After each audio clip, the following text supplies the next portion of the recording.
the tireless work of a nurse knows no bounds. Stretching from the earliest of dawns to the latest of nights. Yet, their labor transcends the confines of a mere 24 hours, extending into spaces that engage with patients on both sides of life.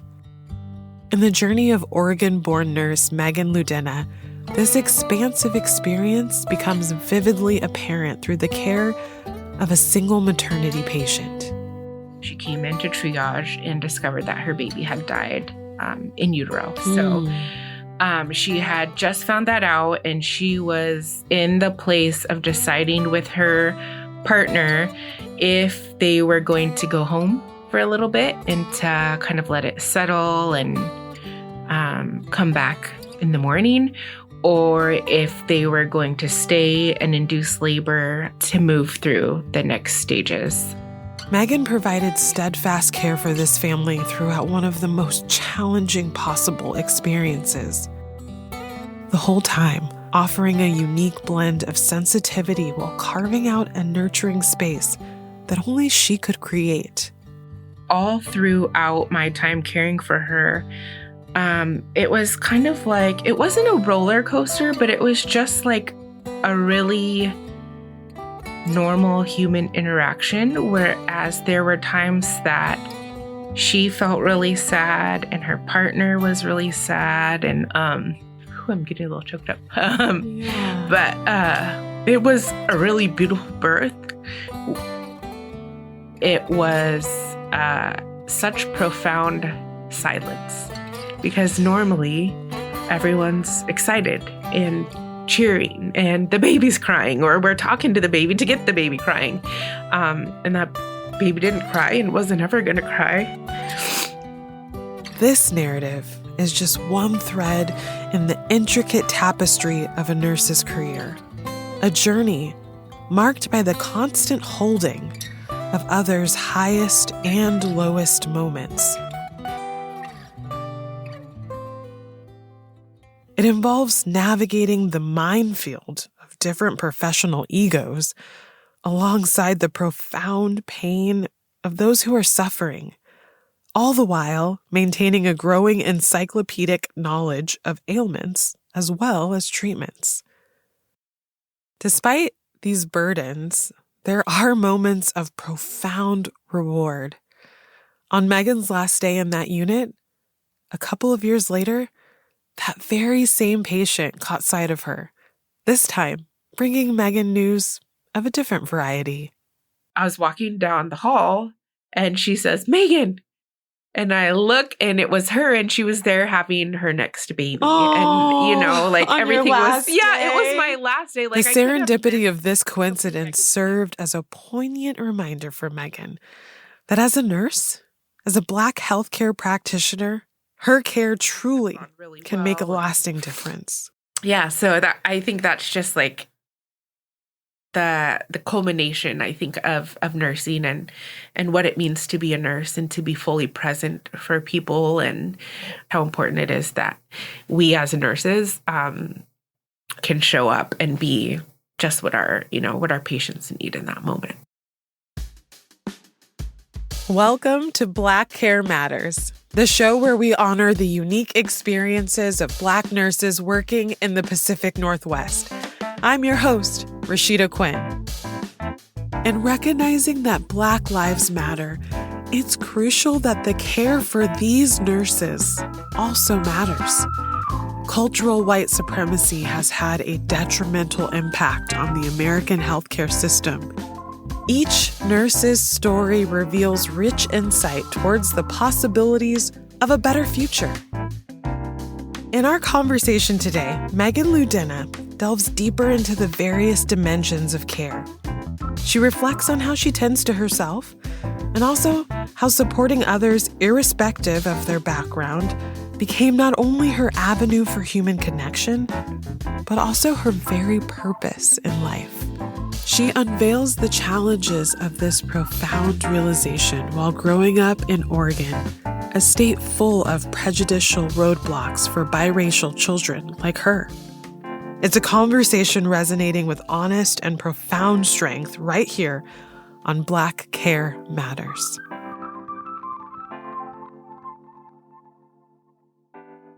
So in terms of what you do outside of nursing, how do you cultivate your personal Black joy? Is it music, books, podcasts? Great question. A little bit of everything. I really love being in the garden. I usually am listening to some kind of a true crime podcast or an audiobook. And what do you love about being in the garden? I think it's kind of like time away from the rush. Even though I'm still doing something, for me, it's kind of my way of resting, if you will, from like the day to day. And I think as a nurse, there's probably this part of me that just loves to nurture and see things grow. I love that.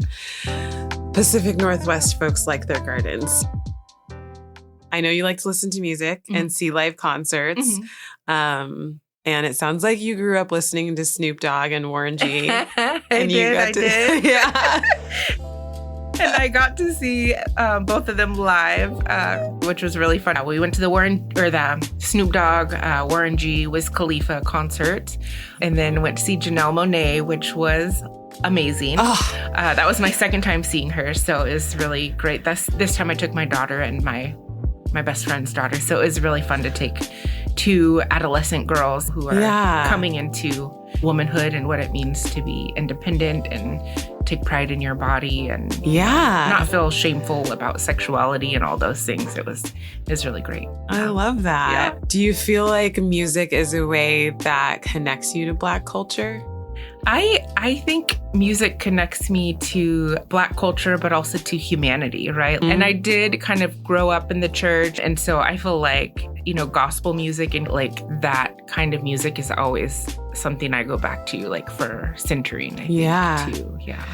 I can totally relate to that. I also grew up in the church, but we listened to Aretha Franklin on Sunday mornings, and there's such a power in even just the vibration alone. Feels like it kind of reorganizes your spirit. And I think that's why I feel like music connects me with humanity, and I feel like it connects people, right? Like you can go to concerts, especially in the Pacific Northwest, and see people who I never thought would be going to a Snoop Dogg concert, right? Like I was like, who are you? What are you doing here? And so I think that, it kind of takes away our assumptions about what people like and don't like. Yeah, absolutely. I know that you've mentioned the book Rest is Resistance has helped you redefine what rest is outside of sleeping. How does that practice help you feel at home in yourself? Oh, that's great. Yeah, I feel like I don't feel guilty for doing things like being out in the garden when I could be maybe in the house doing something else. She talks about it a lot in the book. When we're resting, that's when we can really dream. So I feel like when I am out in the garden, even if I'm listening to an audiobook or to a podcast or something, I don't have to pay 100% attention to that. And so I feel like I've been able to kind of think about what would I want to do next, or what is important to me, or how can I show up differently for myself or for my kids. I love the idea of dreaming as a part of rest, and then rest as resistance. So dreaming as a part of resistance. Right. In the book, she really talks about we don't rest so we can do more. We rest because we are enough and we deserve to rest. And it's our way of resisting like the grind culture, white supremacy, because our people have had to work since they've been brought to this country. Right. That's powerful, especially as you mentioned, the ways that Black bodies have been forced to be productive as a part of the beginning of American culture. Fierce, constant labor that was forced on those who were producing the resources to supply white folks with the ability to rest and to have that lifestyle of, grand meals and the big house. And that culture depended on us not resting. Right. So in terms of growing up and your family culture, I know that you are biracial and you were primarily raised by your mom. Correct. Yep. Who's white. Yep. And did your mother give you any specific guidance about what it was like or what it might be like to grow up sort of in a white supremacist culture. Mm-hmm. I don't know that my mom had the language that we do today to talk about race and racism, but she did absolutely, I think, set me up and my brothers for what we could expect in the world. Mm-hmm. She grew up in a part of the state where if there were any Black people, everybody knew who they were because it was one family. So she grew up in a very rural white setting, and then came up to Portland. So I think she kind of had an idea of what the difference would be like. I think she did a really good job with exposing us to Black culture. Like we went to Black churches. Mm-hmm. She knew that it was important for me to have somebody who really knew how to do Black hair. My brothers definitely had the conversation about what to do when you're pulled over by the police, not because it was an if, but because it was going to happen. Right. And repeatedly, we heard that we would have to work harder to prove ourselves to people, that we would have to be our best just to have a level setting, that people don't just believe you on face value when you're Black, right? I think that's relevant. Do you feel like there was a time in your childhood when your mom is kind of giving you this advice that you first experienced like, oh, this is what she meant? Mm-hmm. Like if my brothers and I were not with my mom, we would get followed around in stores. I do remember specifically being in a Myra and Frank store before it became Macy's. We were at the jewelry counter and I was on one end and she was on the other end. When the salesperson was freed up, she went straight to my mom, who had come much later than me. My mom, she just spoke up right away. She's like, my daughter's over there and she's been waiting to be helped. Yes. She just kind of called it out. As I got older and I went to college, it was a small rural town, a very white college, as you would expect in Oregon. I began to notice all of the things that you experience as a Black person. People would cross the street. They'd be coming towards me and they'd cross the street and then keep walking versus walking past me. Yeah. Definitely got followed a lot. And, you know, it's pretty obvious when you're being followed. I don't know if people think they're not being obvious, hiding. But yeah. It's super obvious. And then one situation that really sticks out in my head was I was in a math class and I was working with a group of 2 or 3 other female students and they were all white. And we were working through this problem and I had figured it out. And I was like, here's how it goes. But they didn't believe me. They didn't listen to me. They were like, oh, I don't know. And then when we came back as a big group and walked through it, it was exactly what I had figured out and tried to share. Yeah. There are people that are just not going to believe what I say just based on what I look like. And I think that brings, in the conversation of, is it helpful or unhelpful to know that this is the lay of the land? Mm-hmm. Because if you have no instruction or guidance around that reality, and when it happens to you, it's gaslighting, right? And it's confusing. Mm-hmm. Whereas if you have an education a little bit about the way the world is structured, that you have something to lean into, to refer to as these experiences happen. So, I mean, I feel like it's an ongoing conversation that won't end until white supremacy ends. Right. It sounds like you got enough of what you needed to keep in perspective that it wasn't about you. I don't remember like my mom sitting down and having a very specific conversation with us. I think it's just those little things. Maybe when you're driving down the road, like something shared, or you're watching a show and something shared. I think it helped me prepare myself mentally for those situations. It really shines a light on the ways that white supremacist culture add an extra layer of being forced into different boxes that starts to chip away at the nuance of just being the human that you are. Right. I know you attended Oregon State University to initially pursue a career in health education, and that didn't turn out to be exactly what you thought it would be. As I was looking at health promotion and education, it really wasn't so much of being with the people.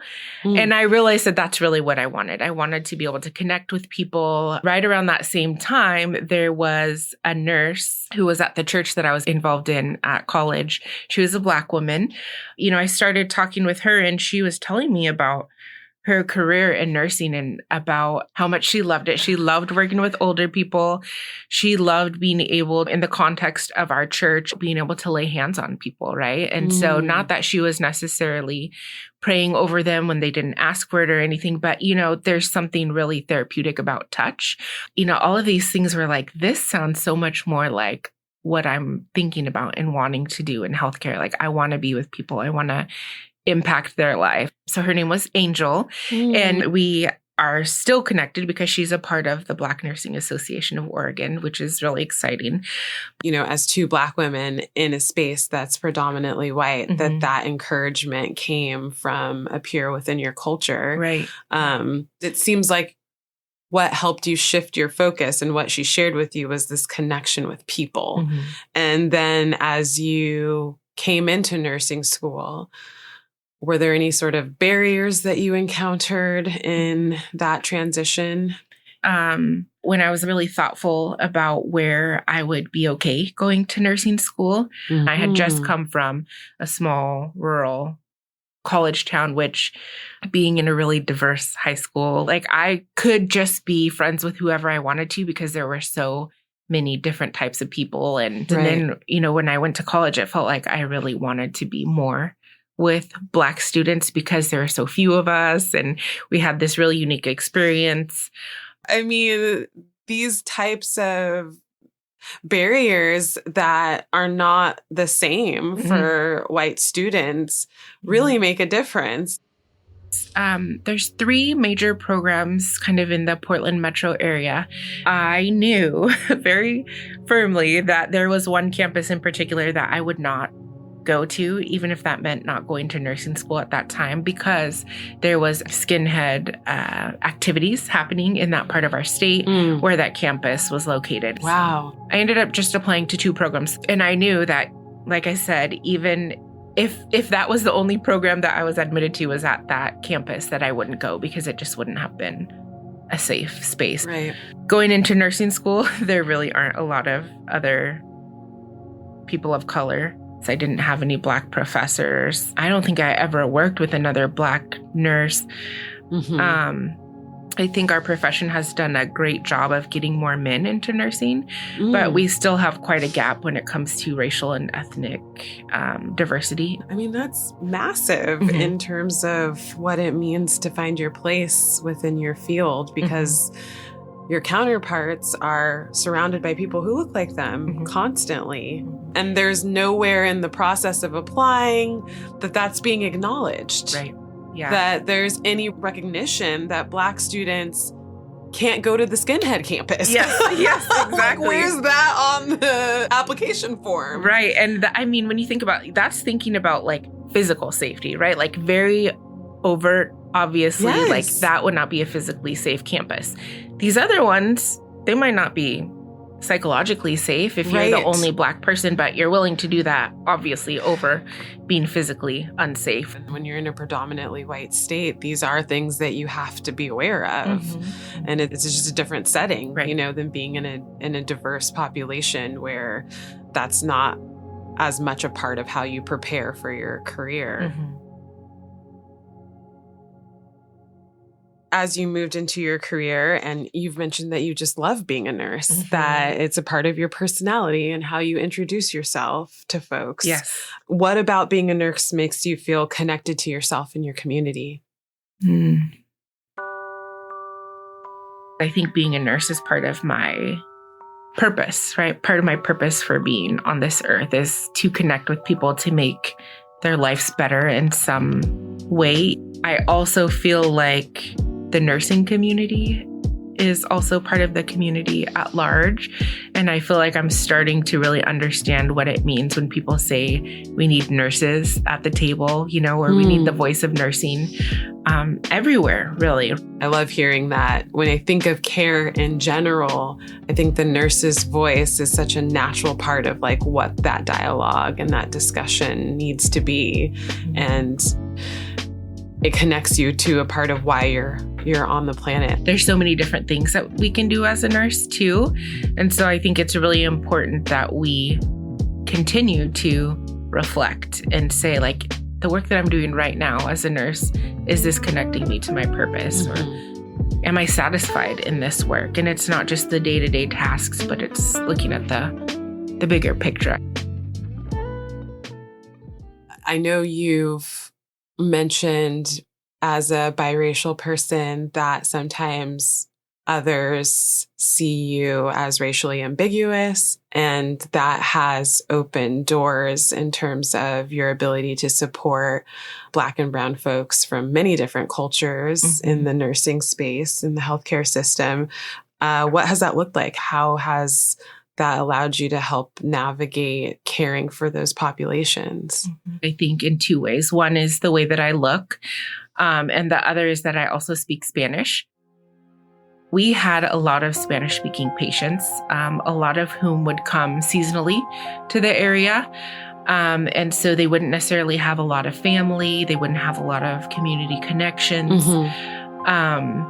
And because they were doing seasonal work, their partners often could not be in the hospital with them. So if we're talking about a couple who are migrant farm workers, the woman comes in, she has her baby, the husband still has to go back to work the next day. I remember one situation in particular, I can even remember which patient room it was. And I was working night shift at that time. And normally when you would come in at night shift, there would be like dinner trays left over. And so part of your routine with going in at the beginning of the shift and meeting all your patients was kind of tidying up. And there was like no signs of any food. And so I was talking to this patient in Spanish. And I discovered in the course of this that the patient had not eaten all day because her partner was not there to bring her food. She couldn't communicate fully with the care team, so I was able to get her food. But the bare necessities sometimes aren't taken care of for our patients who can't communicate fully. I have really felt strongly about caring for people who are not often seen or heard or listened to or treated fairly in the healthcare setting. It really brings in focus this idea that America is a melting pot, and there's this passive sort of language around, well, everybody can be here. We're just full of everyone. But that actually means that you have to make space for a difference. I've heard it described as not being a melting pot, but being more like a chopped salad where everything has the integrity of itself and comes together to create a delicious experience. And when you think of the melting pot, that means that everybody's the same, right? Like we all melt into this one same thing, which means we all communicate the same way. And we don't. And it would be really boring if we did. So, yeah.